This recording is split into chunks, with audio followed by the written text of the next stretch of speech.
Hello student, welcome back to CT by 24/7। This is Anita Sharma. जैसे जैसे CUT का exam पास आ रहा है वैसे वैसे स्टूडेंट की टेंशन्स बढ़ती चली जा रही हैं। पता नहीं सीयूटी का एग्जाम कैसा होगा, कैसे क्वेश्चंस आएंगे, अगर मार्क्स कम आए तो हमें अपनी ड्रीम यूनिवर्सिटी के बेस्ट कॉलेज में एडमिशन नहीं मिलेगा, और अगर हमें अच्छा स्कोर करना है तो कैसे करें, क्योंकि लास्ट के 20 डेज बच गए हैं। 20 डेज में हम कौन सी ऐसी स्ट्रेटजी प्लान करें या कौन सा ऐसा स्टडी प्लान अपना फॉलो करें जिसकी वजह से हम सीयूटी के अंदर अच्छा स्कोर ला सकते हैं।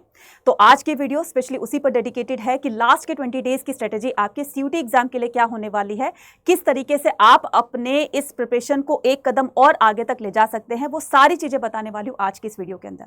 तो वीडियो को लास्ट जरूर देखना है, और अगर आप चैनल पर नए तो चैनल को सब्सक्राइब जरूर करना है, और इस वीडियो को ज्यादा से ज्यादा नियर डेयर तक शेयर कर देना है, क्योंकि ये बहुत बहुत इंपॉर्टेंट और बहुत स्पेशल वीडियो है आप लोगों के लिए। ठीक है, तो स्टार्ट करते हैं सीयूईटी 2025 लास्ट 20 डे स्ट्रेटजी। तो सबसे पहले मैं यहां पर बात करना चाहूंगी किसकी, सबसे पहले यहां पर बात करूंगी understanding the exam and syllabus. तो सबसे पहले जब भी आप किसी एग्जाम की प्रिपरेशन करते हैं बच्चा, तो सबसे पहले आपको एग्जाम की स्ट्रेटेजी समझनी होगी कि ये जो सीयूटी का एग्जाम हो रहा है या कोई भी एग्जाम हो रहा है तो वो क्या है। तो पहले उस क्या का आंसर आपको ढूंढना पड़ेगा, देन उसके बाद मूव ऑन कर जाना है अपने सिलेबस पर।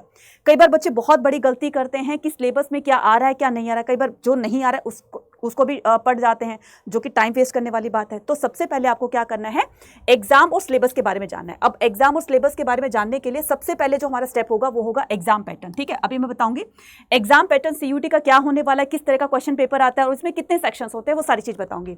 सेकंड होता है हमारा सिलेबस, और थर्ड होता है हमारा प्रायोरिटाइज। ठीक है, तो प्रायोरिटाइज का मतलब होता है कि आप जो है आप अपने किस वीक एरिया को इंप्रूव करना चाहते हैं। ठीक है, तो आपकी प्रायोरिटी क्या है, आपकी प्रायोरिटी है कि मुझे जो वीक एरिया है मुझे किस तरीके से उसको इंप्रूव करना है, और यही लास्ट के 20 डेज की स्ट्रेटजी आपकी होने वाली है कि किस तरीके से आप अपने वीक एरियाज को इंप्रूव करोगे, और साथ साथ में जो आपने पढ़ लिया, जो आपको ईजी लगता है, उसकी क्विक रिविजन लेकर जाएंगे। तो ये सारी चीजें वन बाय वन हम यहाँ पर क्लियर करने वाले हैं। ठीक है, तो सबसे पहले हम understanding the exam and the syllabus में हम सबसे पहले करेंगे कि सीयूईटी के एग्जाम पैटर्न में जिस तरह का आपका क्वेश्चन पेपर आता है वो कैसा होता है, तो यहां पर जान लेते हैं। ठीक है, तो सबसे पहले बात करूंगी इसकी, सबसे पहले बात करूंगी कि सीयूटी का आपको सारा का सारा ये जो इन्फॉर्मेशन है, पूरी इन्फॉर्मेशन है, ये कहां पर मिलेगी आपको, cuet.nta.ac.in पर। ये इनकी ऑफिशियल वेबसाइट है, यहीं पर आपको सिलेबस मिलेगा। तो सीयूईटी में जो भी आपका डोमेन है यहां पर आप अपने सिलेबस को चेक कर सकते हैं डोमेन वाइज। ठीक है, उसके बाद इसमें आपके जो है वो टोटल सब्जेक्ट होते हैं 37 होते हैं, जिसमें 13 लैंग्वेज होती है, 23 डोमेन्स होती है, जो कि आपको पता है। ठीक है,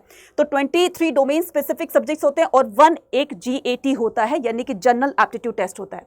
मीडियम क्या होगा, 13 इंडियन लैंग्वेज होते हैं, ये सारी की सारी 13 इंडियन लैंग्वेज है, इनमें से कोई भी मीडियम आप चूज कर सकते हैं। नेक्स्ट आता है आपका सिलेबस। तो आपका सिलेबस जैसे कि आपको यहां पर दिख जाएगा, अपने हर एक डोमेन का सिलेबस आपको दिख जाएगा, वहां पर आप चेक कर सकते हैं। ठीक है, इसमें आपके 3 सेक्शंस दिए होते हैं, पहला होता है आपका लैंग्वेज, सेकंड होता है आपका डोमेन का, और थर्ड होता है आपका GAT का, है ना। तो ये 3 सेक्शंस होते हैं।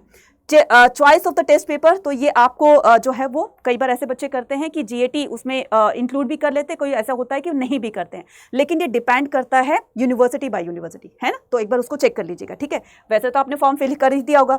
मार्किंग द स्कीम, अब ये मार्किंग स्कीम में होती है कि आपका हर जो एक क्वेश्चन, करेक्ट क्वेश्चन जो कैरी करेगा वो 5 मार्क्स कैरी करेगा, और इसमें नेगेटिव मार्किंग है, यानी कि एक गलत क्वेश्चन आपको 6 मार्क्स पीछे भी कर सकता है। उसके बाद मोड ऑफ एग्जाम है, ठीक है, ये CBT मोड पर होगा। टोटल क्वेश्चन आपके 50 होंगे, जो कि ऑल कंपल्सरी होंगे, सभी आपको करने हैं। ड्यूरेशन आपको 60 मिनट्स दी जाएगी, और ये शिफ्ट वाइज होता है। तो ये है एग्जाम का पैटर्न। ठीक है, अब हम करते हैं सबसे पहले जो हमारा स्टेप होने वाला है, सबसे पहले हमारा जो स्ट्रेटेजी का स्टेप होने वाला है वो है create a realistic study plan. तो सबसे पहले अपने टाइम को एलोकेट करो, यानी कि टाइम कम बच गया है। अब टाइम को एलोकेट करने के लिए आपको सबसे जरूरी जो चीज करनी है वो ये है कि जो चीज आपको आती है, जो भी चैप्टर, जो भी टॉपिक आपको इजी लग रहे हैं, तो अभी उनकी क्विक रिवीजन करनी है। लेकिन जिस चैप्टर या जिस टॉपिक में आपको बहुत ज्यादा इंप्रूव करने की जरूरत है, आप उन वीक एरियाज के वीक टॉपिक्स को उठाइए, है ना। तो सबसे पहले आपको उसके अकॉर्डिंग अपना टाइम एलोकेट करना है, यानी कि इजी सब्जेक्ट को, इजी चैप्टर्स को, इजी टॉपिक्स को आपको कम टाइम देना है, और जो आपको इंप्रूव करने हैं, डिफिकल्टी लेवल जहां पर फेस कर रहे हो वहां पर उसको टाइम ज्यादा देना है। डेली अपना गोल सेट कीजिए। सुबह आपने गोल सेट कर लिया कि मुझे आज जो है इतने चैप्टर्स रिवाइज करने ही करने हैं, चाहे मुझे कुछ भी करना पड़े, इसके लिए मुझे जो है वो पूरा दिन क्यों ना पढ़ना पड़े, लेकिन दिन खत्म होने से पहले पहले मुझे अपना हर हाल में ये चैप्टर कंप्लीट करना है।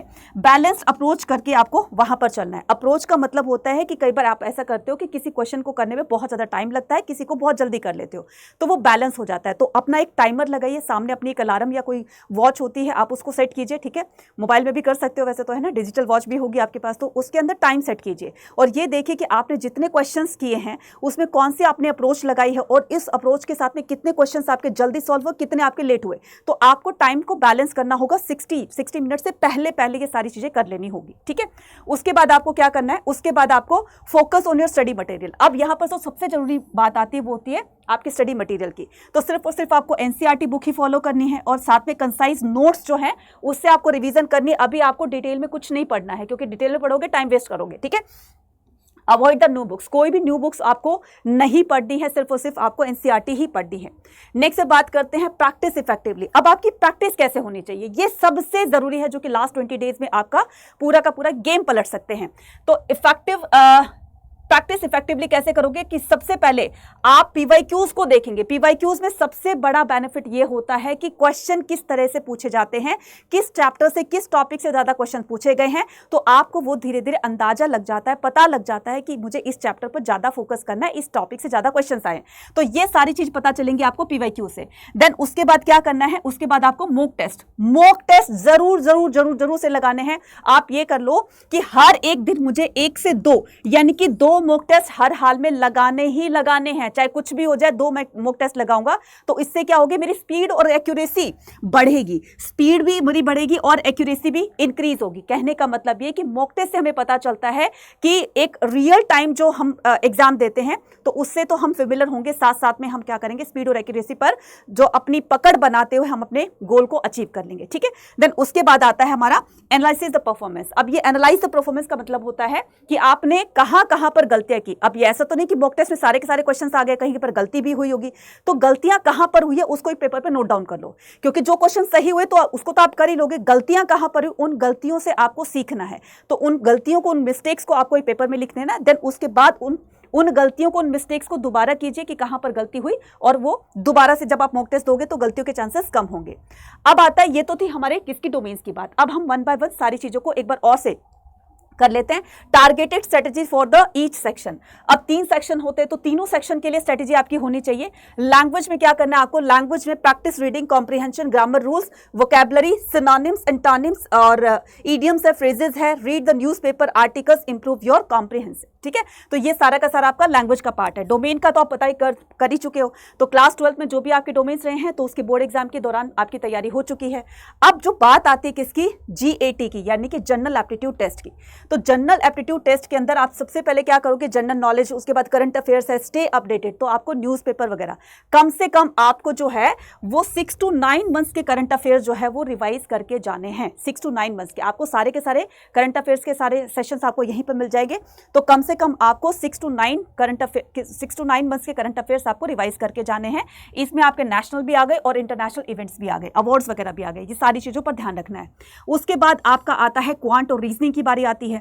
तो न्यूमेरिकल एबिलिटी, क्वांटिटेटिव रीजनिंग, तो ये आपको पूरा का पूरा मैथमेटिकल जो कंसेप्ट होते हैं वो इसमें आ जाएगा, राइट। उसके बाद अर्थमेटिक आ जाएगा, अलजेब्रा आ जाएगा, ज्योमेट्री और मेंसुरेशन आ जाएगा, और स्टैटिक का, ये आपको अप टू ग्रेड 8 लेवल तक ही करना है, ठीक है।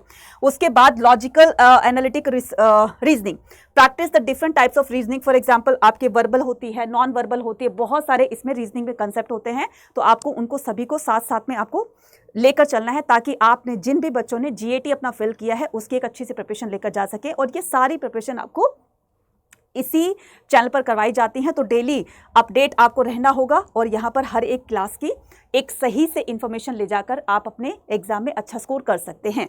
अब बारी आती है डे वाइज स्ट्रेटेजी की। तो मैडम ये डे वाइज स्ट्रेटेजी क्या होने वाली है, पहले 5 दिन 1 से लेकर के आपके 5th डे तक की आपका प्लान क्या होने वाला है, ये होने वाला है high weightage topic. Previous year से क्वेश्चन पेपर से आपको ये पता चलेगा कि किस टॉपिक से ज़्यादा क्वेश्चन पूछे जा रहे हैं, तो जो भी आपका हाई वेटेज टॉपिक है आप उसको ज़्यादा फोकस कीजिए। उसके बाद रिवाइज द कोर कंसेप्ट, उसके बाद उसकी डेप्थ तक जाइए, ये क्यों, कब, कैसे, उसके लॉजिक तक जाइए, है ना। उसके बाद आपका 6 to 10 डेज वाली जो स्ट्रेटेजी है, 6 to 10 डेज वाली जो प्लान है आपका, वो होना चाहिए आपका 6 से 10th डे के बीच में आपको करने हैं PYQs और आपको करने हैं मॉक टेस्ट। बच्चा यही दो चीज़ ऐसी हैं जो आपको CUET एग्जाम के अंदर अच्छा स्कोर दिलाने में बहुत ज़्यादा हेल्प कर सकती हैं। उसके बाद 11 से लेकर के 15 डेज में क्या करना है आपको, 1 से 2 आपको फुल लेंथ मॉक टेस्ट देने हैं। इससे आपकी स्पीड और एक्यूरेसी दोनों आपकी इंक्रीज होगी। तो क्या फुल लेंथ मॉक टेस्ट का मतलब जिसमें तीनों के तीनों सेक्शन आएंगे, तो आपको कम से कम ये 2 तो जरूर से देने हैं ताकि आपका कॉन्फिडेंस भी बिल्ड हो, साथ साथ में स्पीड और एक्यूरेसी भी। नेक्स्ट आता है आपका 16 to 20 डेज में। 16 to 20 डेज में आपको क्या करना है, ये आपका प्लान होने वाला है फाइनल रिवीजन, यानी कि फाइनल टच आप दोगे। तो जिसके थ्रू दोगे वो है नोट्स, फॉर्मूलाज और इंपॉर्टेंट कंसेप्ट। ठीक है, ये सारी चीजें आप लास्ट के 16 to से आप 20 डेज के बीच में जो भी आपके डेज हैं इसमें ये फाइनल अपना टचअप देने वाले हैं। ठीक है, ये सारी चीजें जो थी ये डे वाइज स्ट्रेटेजी मैंने बता दी है, तो इसको जरूर से फॉलो कीजिएगा। अब बहुत सारे बच्चे बोलेंगे कि मैडम PYQs मॉक टेस्ट जो है ये जो आपने बताया बहुत इंपॉर्टेंट है, ये हमें कहाँ से मिलेंगे, क्योंकि ये तो CBT मोड पर होता है। तो ये आपको मिलने वाले अड्डा 24/7 की ऐप पर, है ना। तो ये मॉक टेस्ट है, तो मॉक टेस्ट जो है वो सिर्फ और सिर्फ 999 के हैं। तो जाकर के आप इसको परचेज कर सकते हैं और मैक्सिमम डिस्काउंट पाने के लिए कूपन कोड यूज कर सकते हैं Y489। इसमें आपके 13 मॉक्स दिए हैं, इसमें आपके 20 मॉक्स दिए हुए हैं। मॉक टेस्ट से बच्चा ये फायदा होगा सबसे बड़ा कि आपका पूरा सिलेबस रिवाइज भी हो जाएगा और साथ साथ में कॉन्फिडेंस बिल्ड होगा, आपके क्वेश्चन जो है सही होने के चांसेस और ज़्यादा बढ़ जाएंगे, राइट। और ये है आपका अभ्यास बैच जिसमें कि हम प्रैक्टिस करा रहे हैं, महापैक वगैरह है तो आप इनको कर सकते हैं। लेकिन इसके लिए आपको क्या करना होगा, अड्डा 24/7 की एप्लीकेशन पर जाना होगा। तो ये अड्डा 24/7 की एप्लीकेशन को डाउनलोड कर लो। ऑल कोर्सेज पर जाएंगे, UG PG एंट्रेंस एग्जाम पर जाएंगे, देन उसके बाद UG पर जाएंगे। उसके बाद क्या करना है आपको, यहाँ पर देखिए ये आर्ट्स का है, ठीक है, आर्ट्स के हो, कॉमर्स के हो, साइंस के हो, जो भी हो, ठीक है। यहाँ पर दिया हुआ है मॉक टेस्ट। तो जैसे आप मॉक टेस्ट पर जाएंगे ये सारे के सारे मॉक टेस्ट लगाए हुए हैं, ठीक है। 999 है जो कि आपके 20 मॉक टेस्ट है। अब मान लो आपको 20 मॉक टेस्ट वाला आपका 999 का आपको लेना है, ठीक है। तो आपको क्या करना है, बाय नाउ पे क्लिक करना है। बाय नाउ पे क्लिक करने के बाद आपको कूपन कोड लगाना है Y489, ठीक है। Y489 कूपन कोड लगा दिया और जैसे आप उस कूपन कोड को अप्लाई करोगे, ठीक है, Y489, चलिए जी अप्लाई कर दिया। तो जैसे आपने अप्लाई किया वैसे ही 40% के डिस्काउंट पर आपको ये जो है वो पड़ रहा है, यानी कि 965 का। जाइए, जितनी देरी करेंगे उतनी देरी होगी। तो अभी लास्ट मोमेंट पर तो कम से कम अच्छा सा कुछ ऐसा करके जाइए जिससे कि आप अपने सपने को पूरा कर सकते हैं, और वो सपना पूरा हो सकता है सिर्फ और सिर्फ आपका इन स्ट्रेटेजी को फॉलो करके, ठीक है। आई होप आपको सभी कुछ समझ में आ गया होगा। और वीडियो कैसी लगी साथ में आप कमेंट सेक्शन में लिखकर ये भी बताइएगा, और इस वीडियो को ज़्यादा ज़्यादा नियर तक शेयर भी कर दीजिएगा, क्योंकि लास्ट मोमेंट पर सभी को एक अच्छी स्ट्रेटेजी का एक प्लान पता करना होता है, जो कि मुझे लगता है कि ये मोर देन सफिशिएंट होगी। Thank you very much.